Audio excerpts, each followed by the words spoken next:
Okay, ठीक आहे, चालेल. ओके, चालेल, ठीक.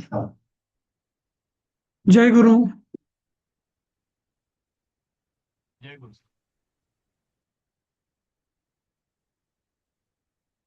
जय गुरु.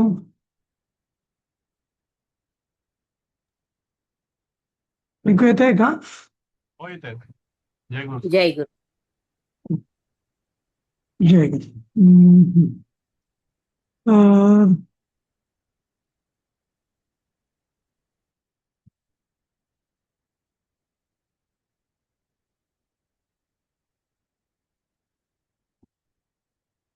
आपण ही वाक्य आपण काल करायला सुरुवात केली होती, बरोबर?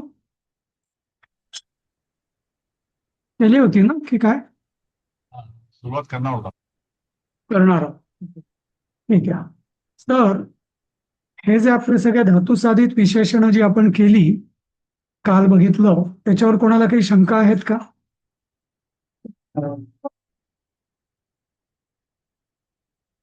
हा,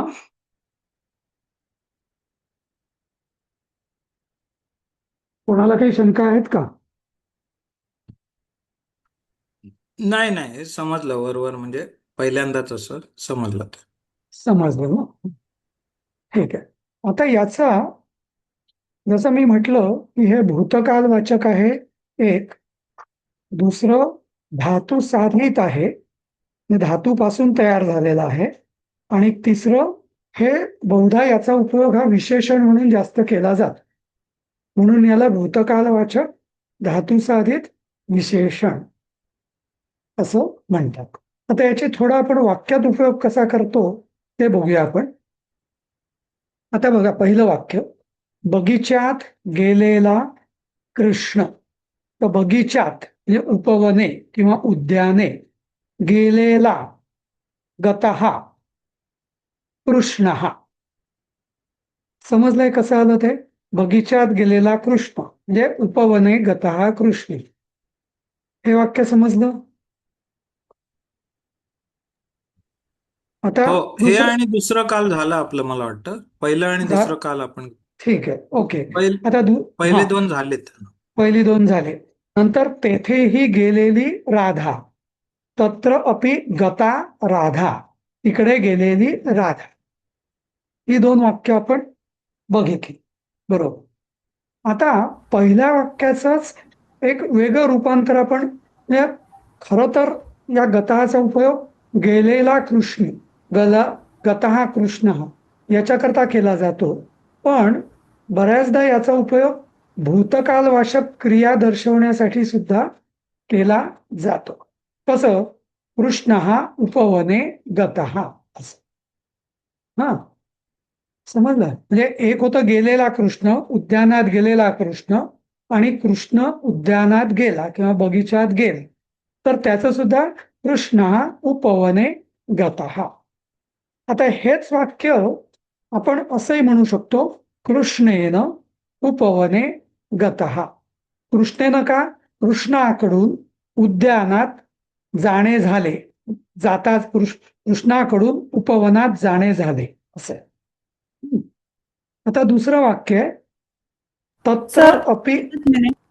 हा, हे कृष्ण हा उपवने गतः, त्याच्या इथे जर कृष्ण उपवनम म्हटलं तरी पण गतःच येईल का?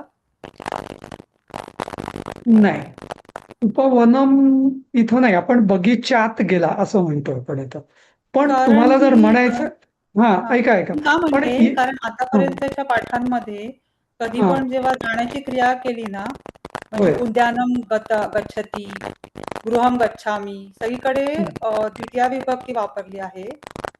तर भूतकालवाचक आहे म्हणून हा नियम काही आहे का त्याच्या? नाही नाही नाही, तिकडे जर आपण उद्यानम गतः, मंदिरम गच्छामी वगैरे असेल तसं, तर ते तसंच वापरलं तरी चालेल. त्यामुळे इथं सुद्धा उपवनम म्हटलं तरी चालेल, उद्यानम उपवनम म्हटलं तरी चालेल. तो नियम आहे तोच आहे. इथं कृष्ण बगीच्यात गेला म्हणजे बगीच्याच्या आतमध्ये गेलेला आहे म्हणून. ओके, म्हणजे इथे उपवनम म्हटलं तरी गतः असं येईल, बरोबर ना? अगदी अगदी. त्याचा उपवनाचा काही मूळ इथं वाक्य आहे, कृष्ण हा गतः, हे मूळ वाक्य आहे. हा, बाकी मग तुम्ही उपवनम म्हटलं, उद्यानम, उपवनम, विद्यालयम, मंदिरम, तरी ठीकच. त्याचा काही प्रश्न नाही आहे इथं. ओके, हा, ठीक आहे सर. हा, ठीक. right. आता पुढचं वाक्य, हा, तत्र अपि गता राधा, तेथे सुद्धा गेलेली राधा. हा, आता हेच वाक्य थोडस आपण असं पण म्हणता येतो किंवा त्याचाही अनुवाद तसाच होतो, राधा ही तेथे गेली, राधा अपि तत्र गता. म्हणजे या गता हा किंवा गता याचा मूळ उद्देश जो आहे तो धातुसाधित म्हणून आहे, पण कधी कधी त्याचा उपयोग क्रियापदासारखा पण केला जातो. हा, समजलं? राधा अपि तत्र गता किंवा राधया अपि तत्र गता. समजलं?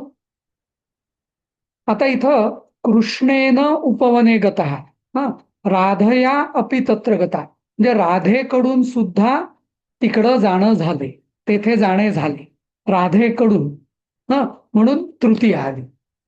हा, आता पुढचं वाक्य बघा, त्याच्याकडून प्यायलेले पाणी, तेन त्याच्याकडून म्हणजे तेन पीतम जलम. समजलं? तेन पीतम जलम, किंवा आपण याचाच उपयोग आपण असंही म्हणू शकतो, त्याच्याकडून पाणी प्यायले गेले किंवा तेन जलम पीतम, म्हणजे त्याने पाणी प्यायले किंवा त्याच्याकडून पाणी प्यायले गेले किंवा प्यायले, असं. समजलं इथं? म्हणजे मूळ याचा शब्दशः अर्थ करा असा आहे, तेन पीतम जलम, म्हणजे त्यांनी प्यायलेले पाणी. पण त्याचाच उपयोग क्रियापदासारखाही केला जातो, की त्याच्याकडून पाणी प्यायले गेले किंवा त्यांनी पाणी प्यायले, तेन जलम पीतम. समजलं? म्हणजे जसं आपण सहा जलम पिबती असं आपण म्हणतो वर्तमान काळात, हा, किंवा हा, भविष्य काळात म्हणायचं असेल तर काय म्हणतो आपण, सहा जलम पास्यती असं म्हणतो, बरोबर? पण तसंच इथं हा हा पीतम किंवा गता किंवा गतः हे पूर्ण, अगदी पूर्णतः भूतकालवाचक क्रियापद नाहीये, पण याचा क्रियापदासारखा उपयोग केला जातो. हा, आता अजून एक उदाहरण, नंतर त्याने लिहिलेले एक पत्र, पश्चात तेन लिखितम एकम पत्रम, म्हणजे लिखितम हे पत्राचं विशेषण आहे, लिहिलेलं पत्र. हा, कोणी लिहिलेलं, तेन त्याच्याकडून. हा, म्हणून इथं जो काय आहे ना, आता हे सांगतो मी, की कर्ता असतो ना, तो तृतीयच जातो नेहमी. तेन त्याने पाणी प्यायले, तेन जलम पीतम, तेन पत्रम लिखितम असत. हा, कारण असं का होतं, कारण हा कर्मणी प्रयोग होतो. हे जेव्हा आपण रूप वापरतो ना, गतम गतः पीतम, हा, लिखितम, तेव्हा कर्मणी, जसं इंग्लिशमध्ये आपण म्हणतो, हा, the letter is read by him. हा, ही रेड द लेटर नाही म्हणत आपण, नाही का, the letter is read by him, म्हणजे त्याच्याकडून ते पत्र वाचल्या गेले, बरोबर? त्यामुळे तो जो पॅसिव्ह व्हॉइस असतो, तर हे सगळे जेव्हा हा कर्मणी भूतकालवाचक धातुसाधित जेव्हा वाक्य बनतं यांनी, तेव्हा ते कर्मणी प्रयोगात असतं, पॅसिव्ह व्हॉइस मध्ये, म्हणून तिथं कर्ता तृतीयच जातं. जसं इंग्लिशमध्ये, हा, letter was read by him, तिथं आपण बाय हिम म्हणजे तृतीयात ही म्हणतो का आपण, नाही, हिम म्हणतो. The letter was read by me, I म्हणत नाही, मी म्हणतो आपण, बरोबर? तसं. तर तसंच इथं तेन, तेन म्हणजे त्याच्याकडून लिहिल्या गेले असं. पण लिखित हा नाही येणार का इथं? हा, कारण वर कृष्णाच्या इथं आपण गता गता हा लिहिला ना, हा, अगदी बरोबर. कृष्ण आता आला तेव्हा गता हा होय, लिहिलं ना, पण बरोबर, तुम्ही इथं चांगलं लिखित हा आता, हा, बरोबर, तेच सांगणार आहे मी आता हळूहळू. हा, सांगणार आहे. हा, आता इथं कसं असतं माहितीये का, की वाक्याचे आपण, म्हणजे क्रिया जी आहे ना, त्या क्रियापदाचे दोन प्रकार असतात. जरा दाखवतो मी तुम्हाला. हा,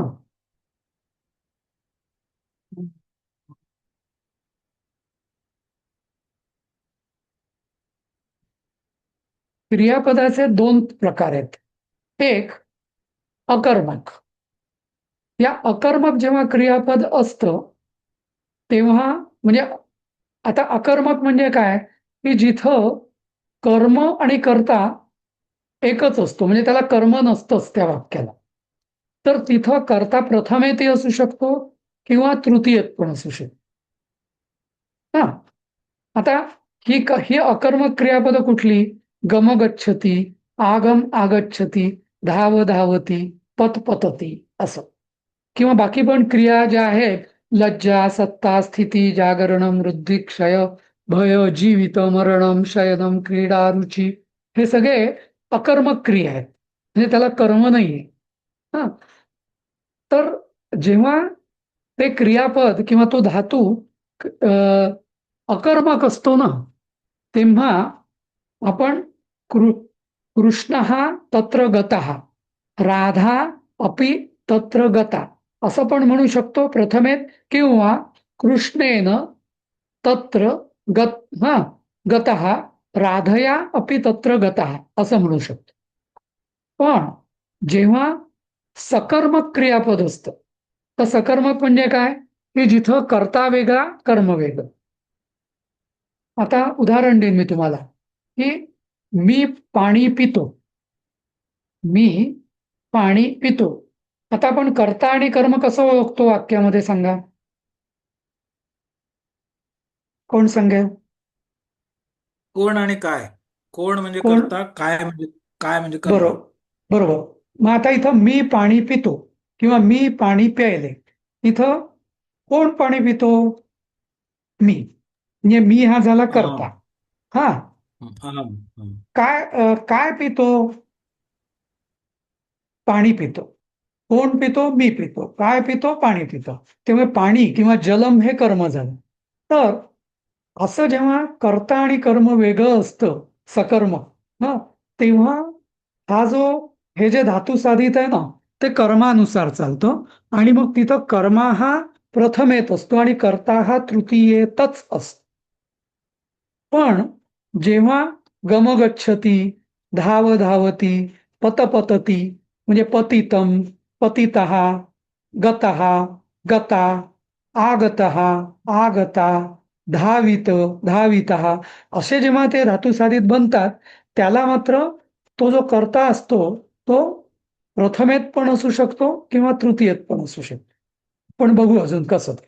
हा, आता बघा इथं त्याच्याकडून पाणी प्याले गेले.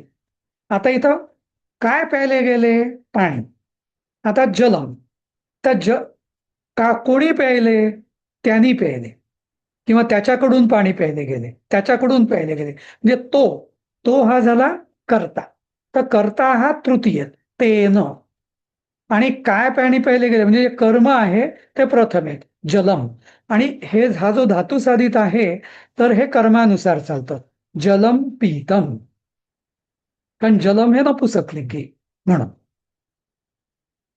तसंच पुढच्या वाक्यामध्ये तेन लिखितम एकम पत्रम. काय लिहिले? पत्र लिहिले. म्हणजे कायचा उत्तर आलं? पत्र. कोणी लिहिले? त्याने लिहिले. म्हणजे तो झाला कर्ता. बरोबर. त्यामुळे कर्ता गेला तृतीयेत, तेन, आणि पत्रम म्हणजे कर्म जे आहे ते प्रथमेत, पत्र. आणि पत्रम लिखितम, आणि धातू साधित हे कर्मानुसार. लिखितम, लिखितहा नाही, पीतहा नाही असं. पण वरच्या याच्यामध्ये गतहा, गता, हे का बरं? कारण तिथं कर्ता, तिथं कर्म नाहीच आहे. कोण गेला? कृष्ण गेला. काय गेला हे नाहीच आहे काही. कोण? कृष्णच, नाही का? त्यामुळे कृष्ण हा गता असंही म्हणू शकतो आपण, किंवा कृष्णेन उपवने गतः असं पण म्हणू शकतो. पण दोन्ही वेळा तो कर्म नसल्याने तो गतहाचा जो लिंग आहे ते कर्त्यानुसार चालतं. समजलं?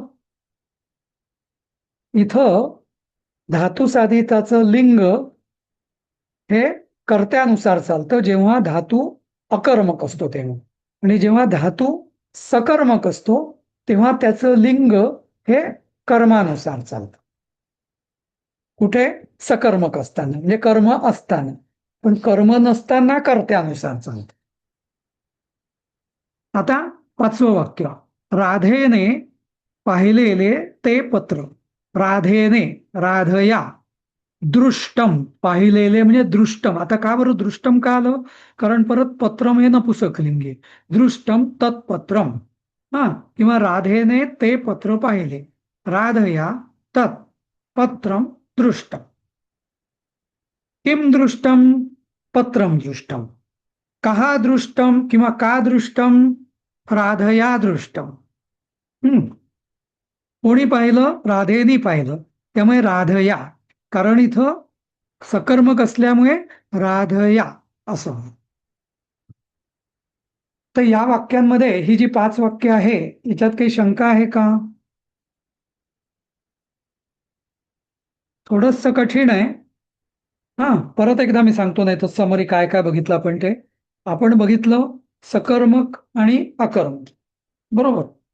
अकर्मक असे जी अकर्मकाची उदाहरणं पहिली 2 वाक्य, त्याच्यामध्ये कर्त्यानुसार धातू साधित चालतं, आणि कर्ता हा प्रथमेती असू शकतो, कृष्ण हा किंवा राधा, किंवा तृतीयेत पण असू शकतो, कृष्णेन किंवा राधया.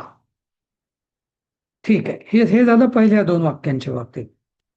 3ऱ्या, 4थ्या आणि 5व्या वाक्याच्या बाबतीत हे तिन्ही वाक्य म्हणजे क्रियापद यातली किंवा धातू, पिणं, लिहिणं आणि पाहणं, हे तिन्ही क्रियापद किंवा धातू हे सकर्मक असल्याने त्यांचं लिंग किंवा त्यांचं ते नेहमी कर्मानुसार चालतात. कर्म काय इथे? काय या विचारलं, काय लिहिलं? पत्र लिहिलं. काय प्यायलं? पाणी प्यायलं. काय बघितलं? पत्र बघितलं. या तिन्ही वस्तू या नपुसकलिंगी आहेत.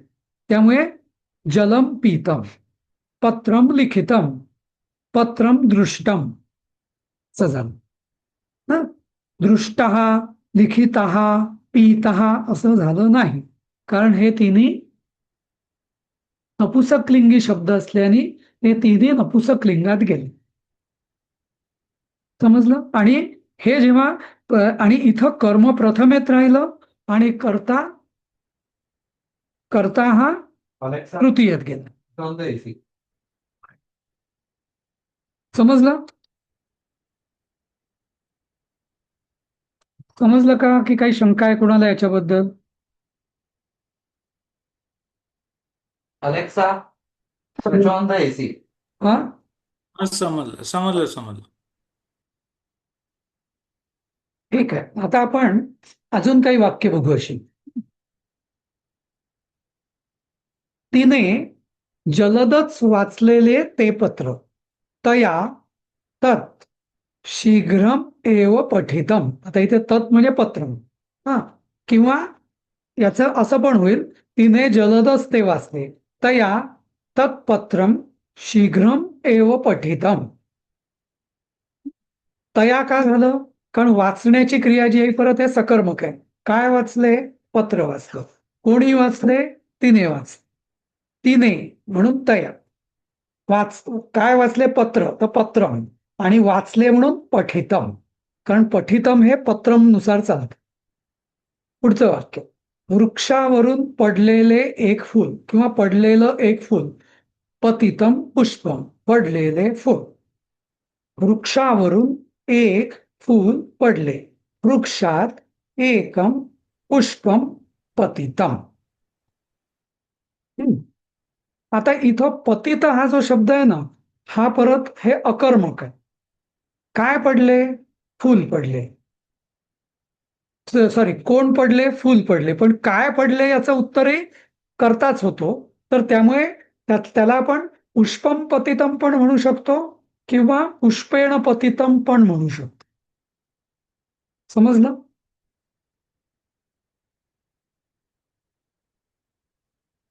कारण का? हा पतपतती हा जो धातू आहे हा अकर्मक आहे. पुढचं बघा 8वं वाक्य. तेथे सुद्धा गेलेला गोपाळ तत्र अपि गतः गोपालः. आता इथं कर्म नाहीच आहे. कोण गेला? गोपाळ गेला. काय गेला याला उत्तरच नाही, कारण गोपालच गेलेला आहे. म्हणून गतः गोपालः, किंवा आता याचं तेथे सुद्धा गेला गोपालः तत्र अपि गतः, किंवा गोपालेन अपि तत्र गतः. इथे चॉईस आहे आपल्याला. कर्ता हा प्रथमेत पण असू शकतो किंवा तृतीयेत पण असू शकतो. पुढचं. तेथे त्याने खाल्लेले तत्र तेन भुक्तः, किंवा सहा तत्र भुक्तः. तेन भुक्तः पण चालेल, सहा भुक्तः पण चालेल. हा, त्याने तेथे खाल्ले, तेन तत्र भुक्तः, सहा तत्र भुक्तः, दोन्ही चालेल. कारण खाल्ले हा जो आहे हा धातू पण, म्हणजे भोजन केले या अर्थाने हा धातू सुद्धा अकर्मक. असं खाल्लं, भोजन केले, भोजिले असं. आता त्यानंतर त्याने प्यायलेले थंड पाणी पश्चात तेन पीतम शीतलम जलम, किंवा तेन शीतलम जलम पीतम. आता पीतम हा धातू पापिबती हा धातू सकर्मक आहे. काय प्यायले? पाणी प्यायले. जलम कोणी प्यायले? त्यांनी प्यायले. त्यामुळे कर्ता हा इथे तृतीयेतच गेला आणि कर्म हे प्रथमेत, आणि धातू साधित हे कर्मानुसार. कर्म नपुसकलिंगी असल्यामुळे पीतम झालं. समजलं? तर एक प्रश्न आहे. बोला. अं, हे वृक्षावरून पडलेले एक फूल आहे ना, हो. एक फूल पडले तर तिथे वृक्षात एकम पुष्पम पतितम दिलेलं आहे, आणि त्याच्या पुढे पुष्पेण असं पाहिजे का? ते पुष्पेष्ण असं झालेलं आहे ना? नाही, तर नाही पुष्पेण बरोबर. हा बरोबर. नाही तो टायपिंग मिस्टेक आहे ती. म्हणजे तर मग वृक्षात एकम पुष्पेण पतितम असं होणार का? हा, तर आता इथे बरोबर आहे. म्हणजे वृक्षात एकम पुष्पम पतितम, किंवा वृक्षात एकम पुष्पेण पतितम असं पण होईल. असं. Okay okay. पण इथे का विभक्ती बदलली म्हणजे? नाही, इथं विभक्ती याकरता बदलली की दोन्ही चालतं. हे पण बरोबर, हे पण बरोबर. वृक्षात एकम पुष्पम पतितम किंवा पुष्पेण पतितम. जसं मी म्हटलंय ना की अकर्मक क्रियापद असलं तर कर्ता प्रथमेत पण राहू शकतो किंवा तृतीयेत पण राहू शकतो. पण सकर्मक मध्ये मात्र कर्ता तृतीयेतच पाहिजे. कसं? जलम तेन पीतम जलम, तेन जलम पीतम. इथं तेनच पाहिजे, इथे सहा जलम पीतम असं होत नाही. असं. ओके कळलं सर. आणि आठव्यामध्ये आता कसं आहे की तेथे सुद्धा गेलेला गोपाळ, म्हणजे गेलेला आणि गोपाळ सुद्धा तेथे गेला. पण दोन्हीमध्ये आता बघितलं तर संस्कृत मधले शब्द तेच आहेत, फक्त ऑफकोर्स सिक्वेन्स हे आणि सिक्वेन्स मॅटर करत नाही ना तसा ह्याच्यामध्ये संस्कृतमध्ये. नाही, आता काय माहितीये का? नाही, सांगतो. बरोबर आहे तुमचा प्रश्न अगदी. इथं सिक्वेन्स बदलल्याने अर्थ बदलतो थोडासा. कारण ही जी भाषा आहे ना, तेथे गेलेला गोपाळ, तेथे गोपाळ गेलेला, तर हे थोडं स्लँग लँग्वेज आहे, व्यावहारिक. तो बोलभाषा आहे, बोली भाषा नाही पाहिजे. हा, खरं वाक्य आहे गेलेला गोपाल म्हणजे हा आपला म्हणजे हे खरं विशेषण आहे. पण आपण हे विशेषण क्रियापदासारखं जेव्हा वापरतो तेव्हा त्याचा अर्थ बदलतो. समजलं का?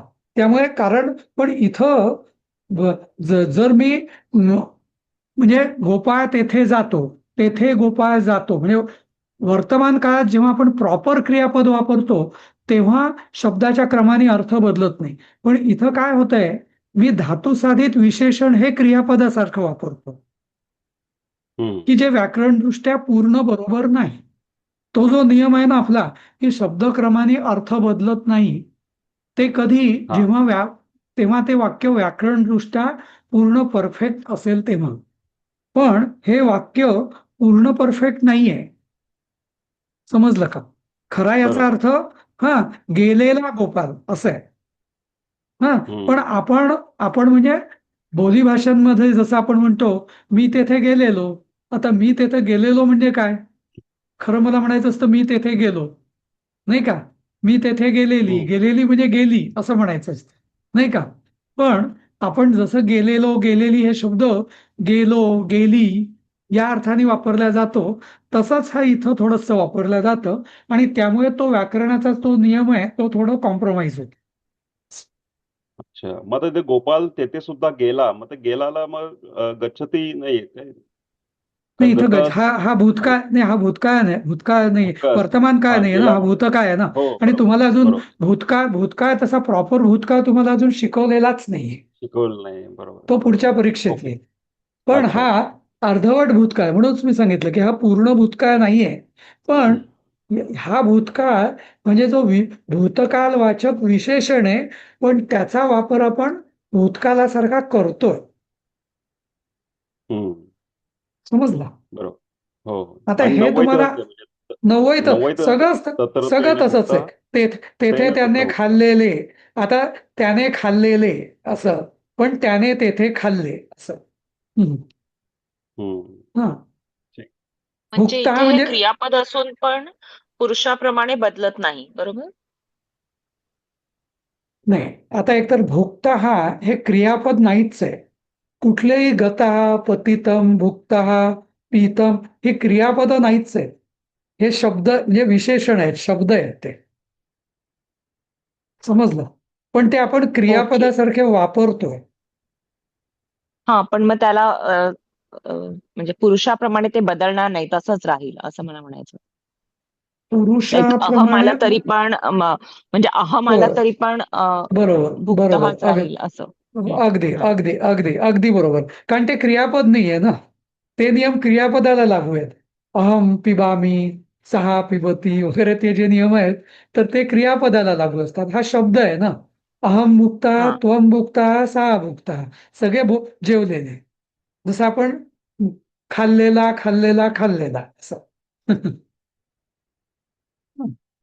कारण तो शब्द हॅलो झाल्यामुळे हा शब्द सर विशेषण पण हा हा, हा मग याला फक्त तुम्ही सांगितलं लिंग अहम, येईल. पण इथे मुळात कर्ता हा तृतीयच असणार आहे ना सर, मग तिथे अहम येणारच नाही ना. नाही नाही नाही, मी जस्ट एक उदाहरण अहम प्रथम सांगितलं. आहे ना. बरोबर हा आहे. नाही नाही, मी उदाहरण हा, दिलं की इथं हा, भुक्ता म्हणजे उदाहरण मी याचा करता दिलं की पुरुषाप्रमाणे ते काही बदलत नाही असं. हा. समजलं? बरोबर, पण की अहम हे प्रथम वचन आहे ना, म्हणून नाही नाही पण विचारलं असं. ऐका, नाही नाही तुम्ही नाही सांगला ऐका, आता काय. नाही नाही, हा, आता इथं भुक्तहा किंवा गतहा याच्यामध्ये अहम हा, गतहा किंवा मया गतहा हा, दोन्ही बरोबर आहे. हा, हा, हा. कारण का आणि जसं गोपालहा गतहा गोपालेन गतहा दोन्ही बरोबर आहे. तसंच हा, अहम गतहा किंवा आता इथे अहम गच्छामी नाहीये, अहम गतहा मया गतहा दोन्ही बरोबर आहे. म्हणजे मी हा, तृतीयेत पण असू शकतो किंवा हा, प्रथमेत पण असू शकतो. अहम गतः तेन गतः, सहा गतः तेन गतः, त्वम गतः त्वया गतः असं. हा. हा सर, हा म्हणजे थोडक्यात हा असं म्हणता येईल का की सकर्मक जेव्हा वाक्य असेल हम्म, त्यावेळेला कर्ता तृतीयेतच असतो असं. बरोबर. की पण मी अकर्मक हा, असताना बरोबर तो आहे ना. दोन्ही अगदी बरोबर अगदी बरोबर. हा, पण तो अकर्मक जेव्हा असताना प्रथम किंवा ह्याच्यात असू शकतो, तृतीयेत बरोबर असतो.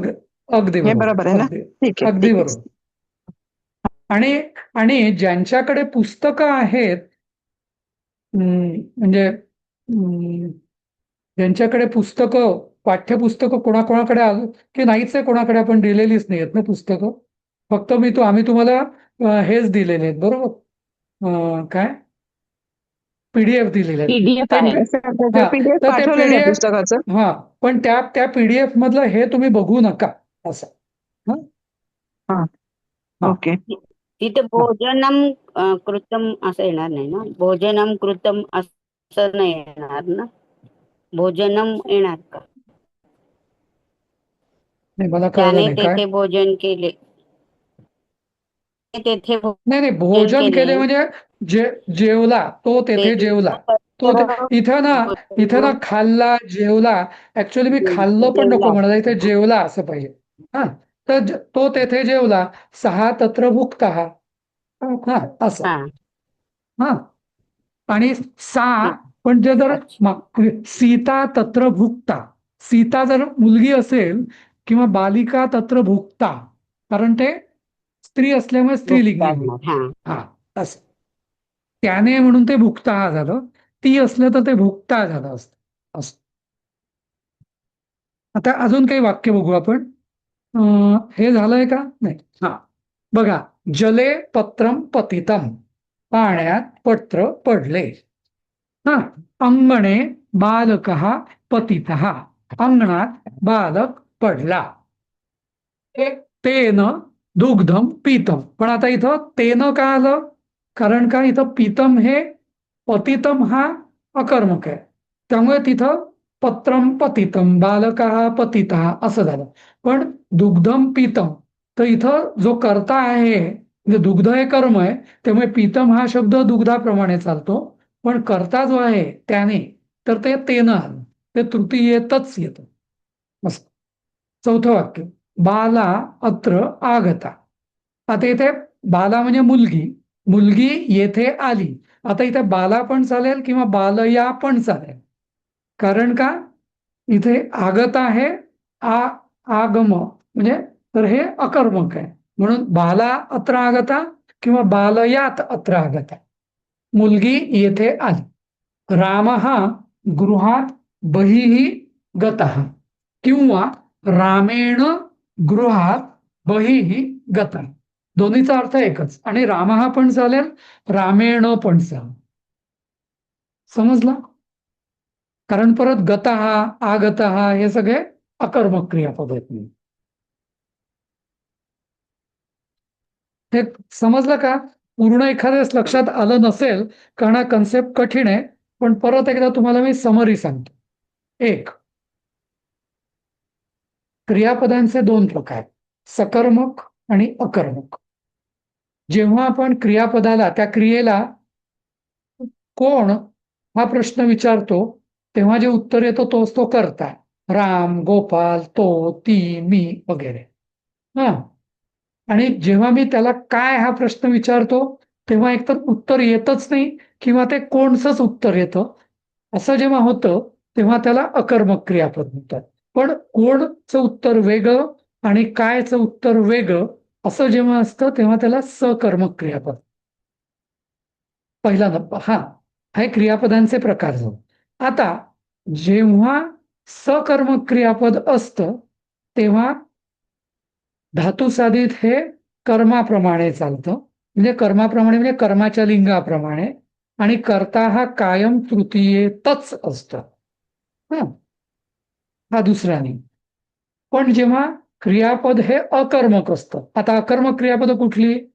गम गच्छती, पतपतती, धाव धावती वगैरे, बरोबर? तर किंवा आगम आगच्छती, ही सगळी. तर याच्यामध्ये कर्ता हा जो आहे, म्हणजे ते जे धातुसाधित आहे ते कर्त्यानुसार चालतं, कर्त्याच्या लिंगानुसार. आणि कर्ता हा प्रथमेत पण असू शकतो आणि तृतीयेत पण असू शकतो. जसं रामः गतः, रामेण गतः, बाला आगता, बालया आगत, बरोबर? बालकः पतितः, बालकेन बालकेन पतितः, असं. पत्रम पतितम किंवा पत्रेण पतितम असं पण चालेल. कारण काय? पतितः, आगतः, आगता, गता हे सगळे अकर्मक क्रियापदांची धातुसाधित आहे. पण पीतम हा शब्द झाला, नंतर पठितम, लिखितम, हे जे शब्द आहेत, ही सगळे धातू जे आहेत, धातूंपासून बनले धातुसाधित, हे सगळे आपले सकर्मक आहे. त्यामुळे तिथं कर्ता हा तृतीयेतच पाहिजे. समजलं? तर तुम्ही आता एक तुम्हाला थोडासा अभ्यास देऊया आपण, की तुम्ही ग्रुपमध्येच अशी वाक्य टाका. कुठली? म्हणजे योग्य अशी हा, जलम पीतम दुग्धम पीतम तेन जलम पीतम. हा, पण राम हा जलम पीतम होईल का? नाही, रामेणच पाहिजे. रामेण, कारण का? पीतम हे सकर्मक आहे, त्यामुळे रामेण जलम पीतम, रामेण मधुरम जलम पीतम, नाही का? रामेण दुग्धम पीतम, सहा पत्रम पठितम, सहा ग्रंथ, सॉरी, सहा नाही, तेन ग्रंथम तेन पुस्तकम पठितम, तेन ग्रंथः पठितः. असं. तर अशी तुम्ही वाक्य तयार करून ग्रुपवरती टाका.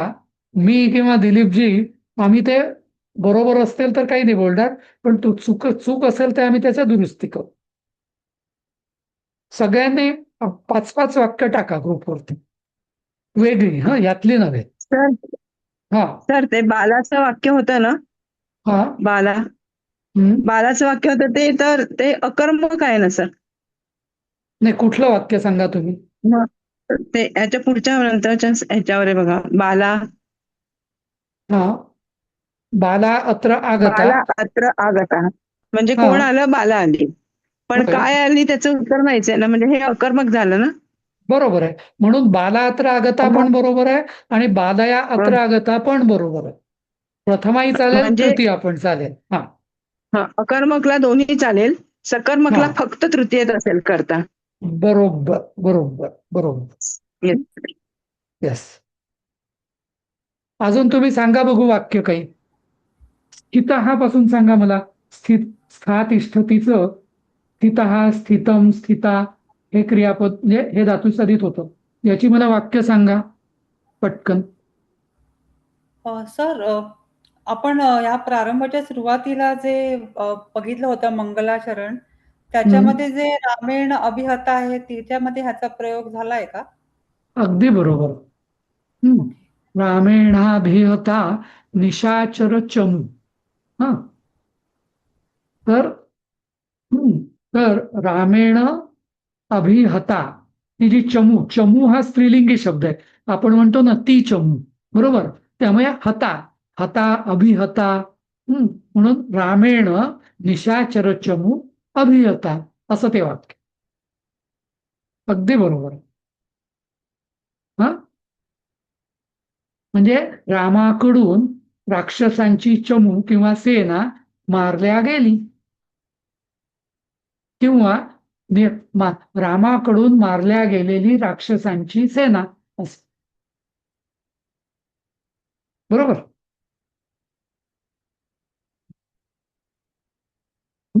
रामेण अभिहता निशाचर चमू, असं ते वाक्य. ठीक आहे. मी स्थित याचं स्थितः, स्थितम, स्थिता याची वाक्य सांगा मला 2-3.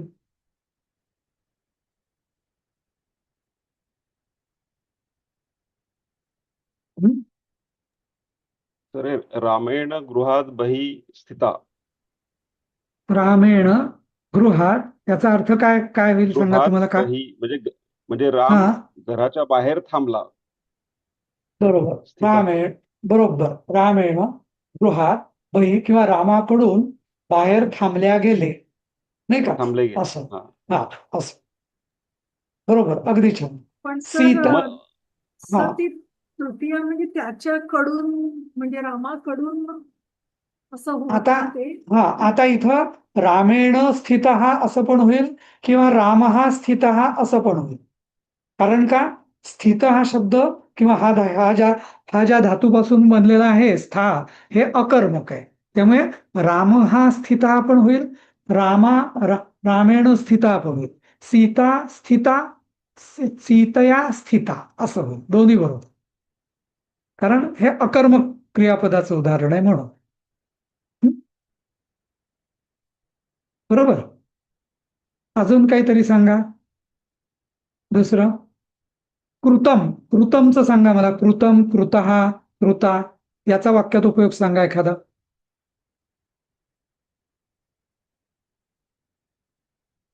हं?